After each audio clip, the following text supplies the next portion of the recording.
I'm pleased to be joined by Baylor head coach Dave Aranda. Coach, how you doing? Doing great. I'm happy to be with you. I appreciate you taking time, Coach. I wanted to start with this. For the second spring in a row, you've decided to name Blake Shapen as your starting quarterback. He's proven over and over again that he's the guy that needs to be leading you from behind center. But what have you seen him improve upon most from year, let's say 2021 comes on in a big way in that Big 12 championship game, to this year, heading into 2023? No, I appreciate that. There's been growth in his consistency. You know, I think where some of the struggles were a year ago would be if things were good, it was good. Once there was difficulty or adversity or obstacles, it could get to, oh, geez, here we go. Or, you know, and I think a lot of that came from Blake in his career. Didn't have a bunch of difficulties, didn't have a bunch of adversity. I think was one of the better players at his school and better players in the state and the sports he played. He really kind of succeeded greatly with it. And so I think and so the adversity was one thing, but then I also think the haters probably is quite another's. You know, so like with the adversity comes the hate or the criticism and all of it. And so I think for him to, you know, there's a great, you know, T.S. Eliot is one of my favorite poets, and there's a line that he has where he says, "Teach us to care and not to care. Teach us to sit still." And so I think like that's I don't know. I mean, that's the goal. And so to care would be, hey, what are the things that I'm not doing good? Where can I improve? Like what's the, you know, but then to not to care is, you know, hey, all of this hate mail's coming my way, all of these things. And so like you want to take what's instructive about the criticism, and then you want to leave the emotions and all the other stuff out of it. And you, at the end result, what you want to do is sit still, like within that storm, right? Or within that hurricane, to be the eye of the hurricane, to be right in the middle, right? That's not moved, that's always centered and always at peace. And I think, you know, to see our young people kind of go through that, and Blake's a great example of it. You know, you want to see him, I want to see him successful, man, you know? And so I think with the consistency, you go back to, you know, 2 years ago, we had a Big 12 championship here where it's harder to find a more consistent quarterback. And then to go to last year and the struggles of all of it, you know, there's almost like there's a first naivete, and then there's the second naivete where like you didn't know that you didn't know. But now that you know, there's so much strength that comes with that. And there's, you know, when the adversity comes, it's like, oh, here you are, my friend. It's good to see you. All right, why don't you just sit right here? I got you, you know? And so I think that's just a way different thing than kind of running away from it, or trying to shy away or hide out from it. And so I think that's one of the beautiful things about sport, man, is that it can take us to those places and those areas of growth, you know? So I think the consistency would be one thing, because I mean, we had scrimmages and practices where maybe didn't start out great, but finished way strong, you know? And so I think that's a big growth point for Blake, you know? And the second area of improvement would be leadership. I just feel like, you know, his ability to get his eyes off of him and get his eyes looking out and seeing things and seeing the reality of things. And if someone's doing the right thing, to put them up. If someone's not doing the right thing, try to call them up, get them up to the standard. And I think to be that dude, when you're doing that, you know, you have to live like that. And I think he's doing all those things. So way excited, man. I'm you know, way invested in the team and all of it, but especially with Blake, because I think, you know, we all go through what he's gone through, maybe not as publicly as him, but to see him kind of fight for it and to not run away from nothing is way cool. I hear experience, I hear balance, I hear an appropriate, not just distance, but understanding of how difficult the game is and how your best doesn't always mean winning, right? Although we would like it to be winning. And I also see a program that is constantly in flux, right? Because you've had to add new players and players decide to go to the portal, those sorts of things.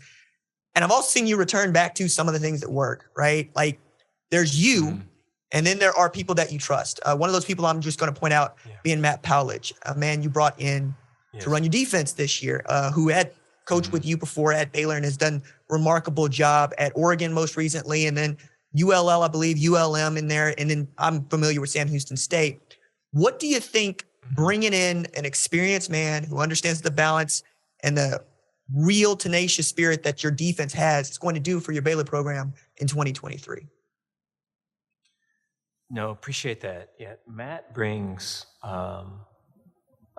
great character, great humility, is a learner and not a knower, you know. In the times that, you know, a lot of this since January for me and Matt has been, you know, hey, dude, these are like this is what's worked for me. These are my philosophies. These are things I think of, low red zone or coming out or, you know, 3rd and 3 to 5 or 3rd and 13 plus. And these are where I've made mistakes. This is camp. This is scrimmage days. This is, you know, the game week. So like philosophies, and we just kind of go through, this is a call sheet, how I organize it. And so I just wanted to be able to go and, you know, to be honest, I haven't done that before. And, you know, maybe I should have done that previously. I just didn't do that before. It's just really easy to do it with Matt. I think there's such a humbleness about him and just wanting to learn and wanting to get better. And so I just think that, you know, he's destined for great things, man. I believe whatever you put out kind of comes back to you, and I just think he continually puts good things out, treats people right, and does all the, you know, works hard, and I'm a fan of his. I know that our players see the real in him. You know, it's funny. I was talking. My oldest girl, big Harry Potter fan, we would watch Harry Potter during the summers. This summer, I brought it up because we really had not been. She's going away to college. She's going to Wisconsin. And so this first summer, really, you know, they'd have the Harry Potter marathons. And we usually be somewhere where there's water and stuff. And she'd be inside with the AC, and I would be too. And we'd be watching the Harry Potter, you know, marathon or whatever. And so one of the things in Harry Potter, I think it was the first one, the Sorcerer's Stone, or is it the Philosopher's Stone or Sorcerer's Stone? Sorcerer's Stone. Philosopher's Stone, I think. Okay, and so Harry is going to Hogwarts, and it's, you know, he's leaving for the first time, and he's trying to find, you know, on his deal, it goes, hey, you know, there's, you know, I think it's platform 9 3/4, and he's trying to find it, and there's a platform 9, and then there's a platform 10 and 11, and he's at London Crossing. He's like, where is this? This doesn't exist. What is going on, you know? And then eventually he sees some folks that are going to Hogwarts too, and they run into a wall, and it's the magic, you know, kind of portal that gets them to the magic space of Hogwarts. And I think that's just so true. I think it's like the in-between, right, is so, that's the magic. That's the magic. That's where the, you know, we can, one of the things that's worrisome about football is that we know when our games are going to be. And so that we can all try to do everything we can to be at our best for that game. Where to win those games, you have to be your best in all the time, in the in-between, because it gets exposed with pressure and it gets exposed with competitiveness and everything. And so the value of the in-between, to be real and to not be putting on a mask and not trying to play a role and not trying to be something that you ain't, I think is just way strong. And I think Powell does a great job of that, you know, and he doesn't get in his own way. And I know the players see that. And so excited to see the fruits of all of it, man. I'm really happy with where it's at right now. I recall that's something that you kind of struggle with yourself at Baylor, because you would be telling the kids what you think and why you believe it. And they would be kind of looking at you like, is this guy for real? Does he really just go around telling us this over and over again? It's not like any other football coach I think many of them have ever been around. And I like to say there's no football coach in America that is like you. So for you to acknowledge that the players are seeing the real in a man that you trust and a man that you need them to trust, I think bodes well for you. And frankly, I'm looking at that across the board for you. On your offensive line in particular, you lost a lot. 3 super seniors, I believe, and 1 4-year starter. And yet, you got a couple of kiddos coming in from BYU you like, and it feels like Coach Mateos has a unit out there that can go out and, if not win football games, win a Big 12 championship. How confident are you about the offensive line in particular going into 2023? I feel good. Yeah, I appreciate the question. You know, I thought spring was from the beginning to the end was like a ferocity and single focus and a hunger. That might be the best word, a hunger, all the way through. And it was way cool to see. I think in the beginning, there was some spottiness, just new guys all trying to work together. By the last 2.5 weeks, like, was a strength, you know? And so really looking for fall camp to kind of continue down that path. And I think, you know, we've got really 2 offensive line coaches, and Eric's a fine one and one of the best in the country, I believe. And then, you know, Coach Grimes is our coordinator and is a well-accomplished O-line coach himself. And so I think all the stuff is kind of geared for those guys, whereas I think in other spots maybe it's not that way. And then I think the style of offense that we have, the wide zone, where they're running off the football, and if a guy's there, I'm gonna run him out. If he crosses my face, I'm gonna post him and let him come to the next guy inside of me. So there's not a lot of, hey, we're doubling this? Is it a thick? Am I staying on the double? Or we're doubling this guy. Hey, I got to get going because this guy's fast. I got to do a thin and come off quick. There isn't that. There's like, I'm running off, you know? Mm-hmm. So it allows, there's a simplicity and then the ability to play fast, which I think helps in the growth of just young players or new players. And so I feel good about it. I think the spring was a good kind of view of what's possible. I'm excited to see what Baylor football looks like and goes and achieves in 2023. Coach Aranda, thank you so much for taking time to join us here on the #1 college football show. No, appreciate you. Well, thank you. I'm pleased to be joined by Baylor quarterback Blake Shapen. Blake, how you doing? Doing good. I want to start with this, Biggin. You came on the scene in a very large way, right? We're talking about the 2021 Big 12 title game, played your behind off. You earned the starting job in spring. You go into 2022, and it felt like you played pretty good football. You said about 2 games where you had 3 interceptions apiece. Outside of that, what else do you think you could have improved upon, if anything, in 2022? I would say there's always something that I can improve on. Looking back on the tape, I think that, you know, I can learn a lot more on the mental side of the game. Whereas right now, I think I'm where I'm at with my physical ability. You know, I can throw it and I can run it. But I think the biggest thing for me in the offseason is seeing how I can improve with protections, seeing how I can improve with defenses, seeing what, you know, tendencies they might be doing. So I would say that's the biggest thing. How helpful has Coach Grimes been in helping you identify those parts of what defenses are doing and you're able to spot them before they make a move? He's done a great job. Just being able to learn from him, listen to him. He's been around a lot of great quarterbacks, so being able to take in any knowledge from him has been awesome. Little tendencies that he sees, being able to come off the field and say, hey, Blake, you see this, you see that. Being able to communicate with him has been big for me.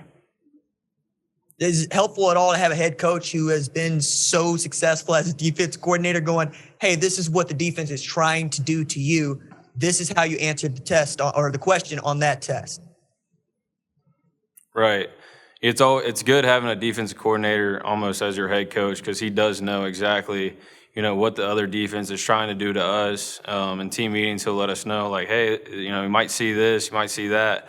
So being able just to listen to him also, I mean, he has a lot of knowledge of the game, especially on the defensive side of the ball. So being able to intake any knowledge from him has been big too.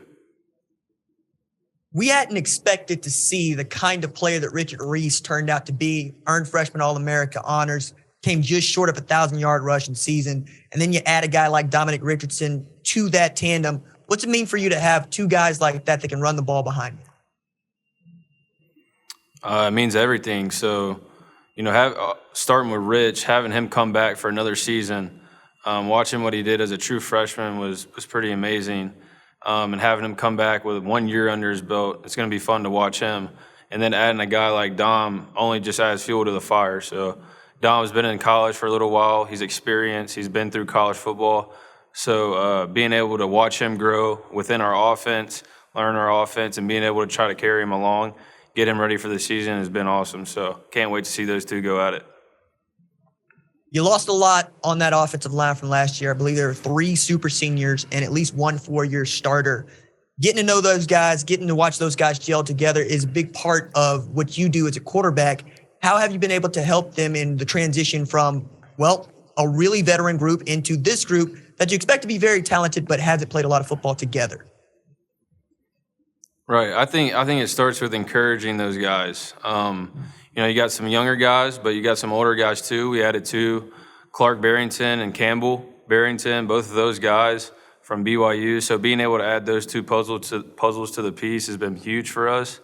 But also doing like little things after workouts or whatever it is, we go out and we'll talk through protections, 5-man, 6-man, ways, we can get the back out and different things like that. So being able to talk through those and for them to understand what the calls are has been big.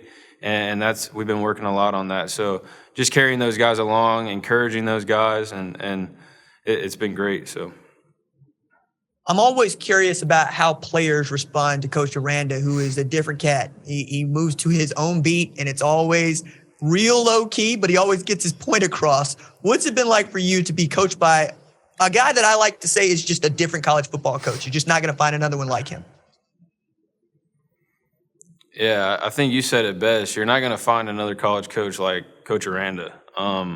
He's definitely different in the way that he moves and the way that, he coaches. And, I think that it's very relatable to the players. I think a lot of players on our team, mostly everybody on our team, respects him a lot for what he's done at other places and how much knowledge of the game he knows, but also how he moves and how his personality is. It's a lot different than a lot of coaches. But he lets us know when we got to get better, and there's things that we need to get better at. He lets us know that. But at the same time, he cares about us off the field too. So it's pretty amazing to have a head coach like him. Blake Shapen, thank you so much for taking time to join us here on the #1 college football show, and good luck this season, sir. Yes, sir. Appreciate you for having me. I'm pleased to be joined by Houston head coach Dana Holgorsen. Coach, how you doing? Oh, I'm doing great. How about yourself? I'm good, sir. Excited for the day. Excited for this year of Big 12 play. It's going to be unlike any that we had ever seen in the history of the Big 12, let alone the sport. How excited are you to get back in the Big 12 and to be back in the Big 12 with a new team, with Houston? Oh, it's pretty exciting. A couple of things. I'm excited to be back. I've spent 17 years in this league, 7 of which as a head coach and 10 as an assistant. So I'm excited to be back. The University of Houston's excited to be here as well. There's a lot of history with the teams that are in the Big 12 and Houston, whether it's recently with, Central Florida and Cincinnati and BYU or almost 30 years ago with TCU, Texas, Oklahoma State, Texas Tech. There's just a lot of Baylor. There's a lot of familiarity with where we're at the University of Houston and the Big 12 in general.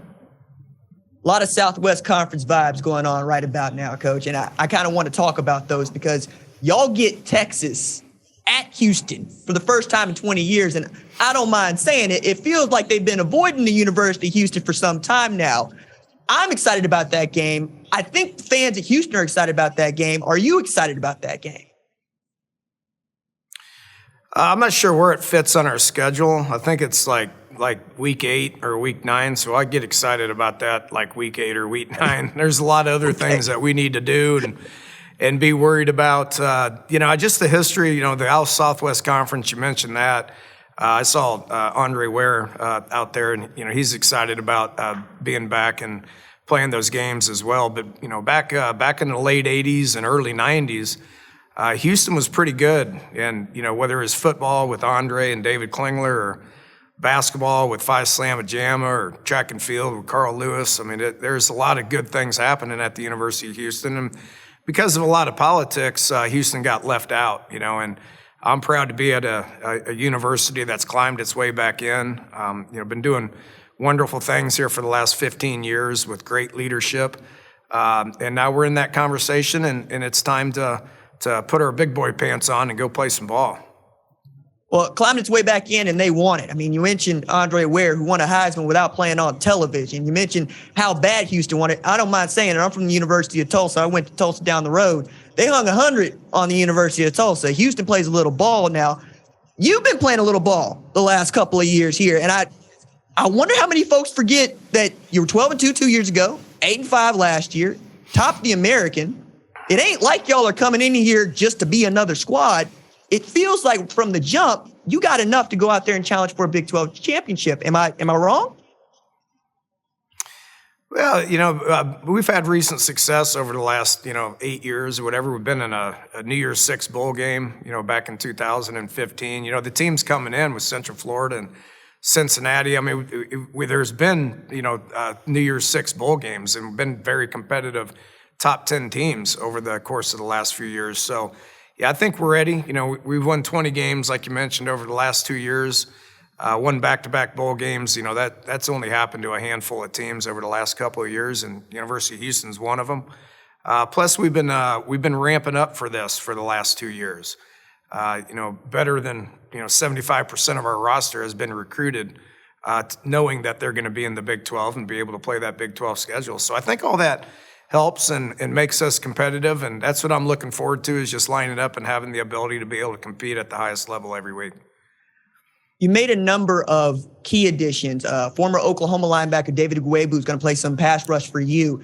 You're talking about adding Latrell McCutcheon from USC, and you also added quarterback in Donovan Smith coming from Texas Tech. I understand you got a derby going on between he and Lucas Coley, but what do you need to see from one of those guys to try to step in for what was a really remarkable player in Clayton Tune? Yeah, we've been pretty stable at that position for the last 4 years. Ironically enough, we were one of two teams last year that's had the same starting quarterback over the course of the entire season.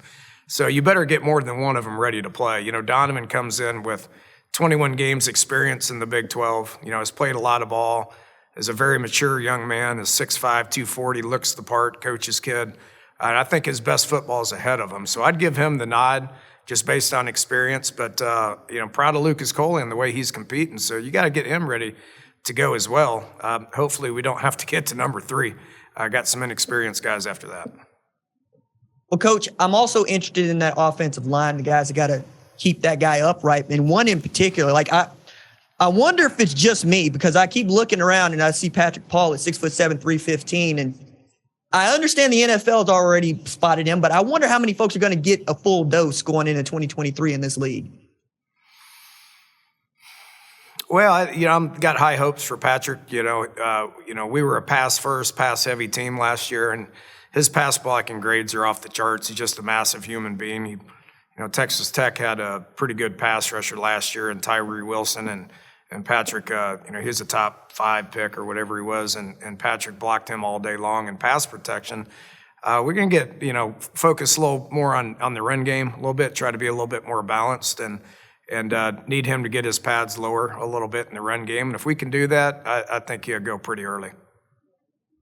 One more recruit that I really am paying a close attention to is Michael Harris-Pilot. I wonder, are we going to see a bunch of him this year? But it feels like that dude's got a lot of talent. It's just where are you going to play him and how are you going to use him?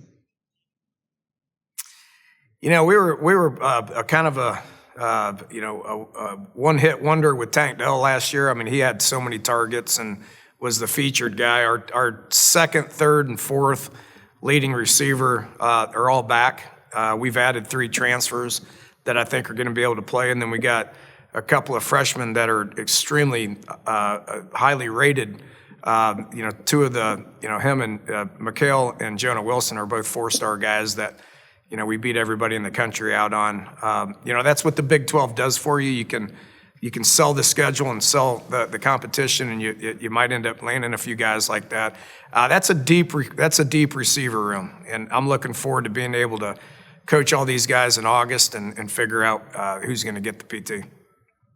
My last question for you, Coach. A lot of folks watch what Texas Christian was able to do last year, and rightly or wrongly believe that why not us then? Because we got as much as they got, and we're not that far removed from a talent deficit. Do you believe that it's in the cards for Houston to be one of those teams that's competing for a college football playoff spot in the very near future? Well, I think Houston's best years are ahead of them, no question. It's gonna take some time to the point to where we're gonna be on the same level playing field as everybody else, with facilities, with the amount of conference money coming our way.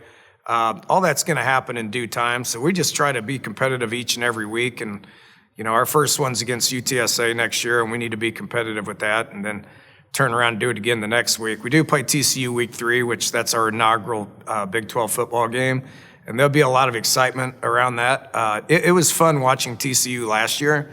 I've known Sonny Dykes for a long time, and he's resurrected his career, and the ball bounced their way. They have obviously really good players. I think they had 11, 12 guys drafted last year. But the ball bounced their way. They got hot. Momentum's a pretty valuable thing, and if you can capitalize on that and the ball bounces your way with good players, and you got a shot. So it's good to be in that conversation, and if we can put together some wins and get some momentum, then who knows what'll happen at the end of the year. Well, I'm excited to see what is in store for Houston in 2023. Dana Holgorsen, thank you so much for joining us here on the #1 college football show, Coach. Awesome. Appreciate it. Go Cougs.